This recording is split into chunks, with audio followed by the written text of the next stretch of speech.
Hi, I'm Regina McCann-Hess, President of Forge Wealth Management, and welcome to our Women in Wealth series. I have my friend Karen with me today. Karen, can you tell us what you do, who you are, and what you like most about what you do?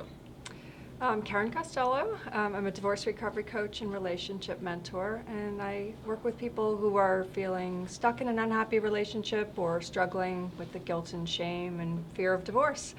And I just love to help people manage those overwhelming emotions so they can process them and create a happy and healthy future going forward. That's awesome, and I know you help a lot of people through that, and I know you do a big group meeting as well, where you touch a lot of people through your coaching. Yes. That's yes. pretty awesome. So tell me, what are some of the challenges that you face in your career? Well, it's probably just being known, letting people know that help is available, support is available. A lot of times when people are facing relationship difficulties, they kind of internalize everything. Absolutely. They don't really want to share it with anyone because they do have some shame around that, and they're so afraid of sharing that with people because we all tend to think that everyone else has this wonderful life. Well, they do on Facebook. Well, don't they do, yes. The fake book, as I call it. But so we're always kind of comparing ourselves to other people, and we don't want to share some of the struggles that we have, so we don't necessarily seek out support. So that is one of my challenges, just to let people know that help is out there, because it does make such a difference. Yeah, and then once somebody does come to you, then they find that relief in talking about it and finding their way through it with your guidance. Exactly, whether it's the individual work or joining the support group that I have one for men and for women, and it's really helpful to know that there's other people who are going through it, and there's a lot of commonalities that you have with other people, and you're not alone. And I think a lot of people, that's the biggest challenge. I think when they're going through a divorce, they do feel very alone. And they feel separated from not only their family or their groups, but other social circles as well. Do you see that? Absolutely. And then you would help them through that reconnecting and making them feel stronger about them.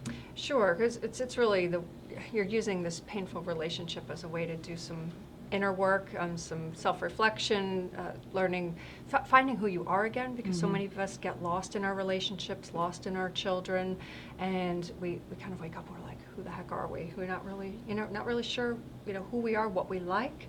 So that's part of the process, helping them reconnect with themselves, finding that. So again, just, putting yourself first, and really just determining, okay, what makes me happy? What brings me joy?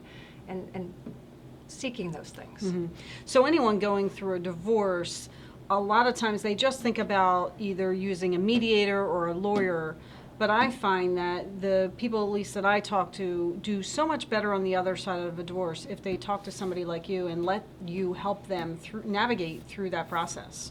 As you know, I always say, it's get together a support team when you're going through something like this, even before going through a divorce. If you're just having some difficulties, just get some information, because knowledge is power. And so whether usually most people will need an attorney or a mediator, but have the financial person to help them, have the emotional support person, because when you manage all your emotions, it helps the legal process and the financial process. It goes so much more smoothly. So it's really important. For sure. Now you help a lot of other people, but what do you do to help yourself balance between your practice, your business, and your family life? Well, it's always always a challenge. Always a challenge. My kids are getting a little bit older now, so it's they're on their own a little bit more. So it's not the day-to-day needs that you have when you have younger children. But I think one of the most important things I remember when they were younger is taking care of yourself. Carving out that time to do something for you that makes you feel good. Makes relieve some of that stress. That is really, really important, and it's hard to do when you're a working mom and you're trying to balance everyone's schedule. But taking that time for yourself, whether it's just even going for a walk for 10 minutes, is something just to get your body moving and finding a hobby, carving out some time for that. I think it's really important. Yeah, really important and really hard too. I mean, it's almost like you almost have to put it on the calendar as an appointment for you. You do. And not let anybody take it off, including yourself. Well, I do right. that all the time. Yeah, no, absolutely. We're the ones that were, our worst We're enemy. our worst enemy. Yes, Yeah, I'm like, I guess I don't really need to do that. Yeah. Yeah, but it's Right. prioritizing. Yes. Prioritizing things. Like I Yes. used to, when my kids were younger, I used to take them to the gym with me, and they would sit on the floor and do their homework while I would run on the treadmill. Oh, good for you. And so, I mean, it's doing things like that. We can always find excuses for not doing things, but Absolutely. you have to make it a priority.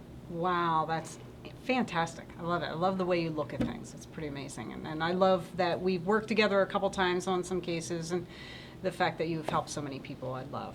So talking about helping, what are like one or two things that you've done for yourself as far as planning for your future? Well, it's so important to even just be aware of finances. Excuse me. I think a lot of women especially, sometimes they don't feel comfortable with it, so they give all of that responsibility to the man. And I see that that's one of their biggest struggles is, even being married, sometimes no idea what's going on with finances.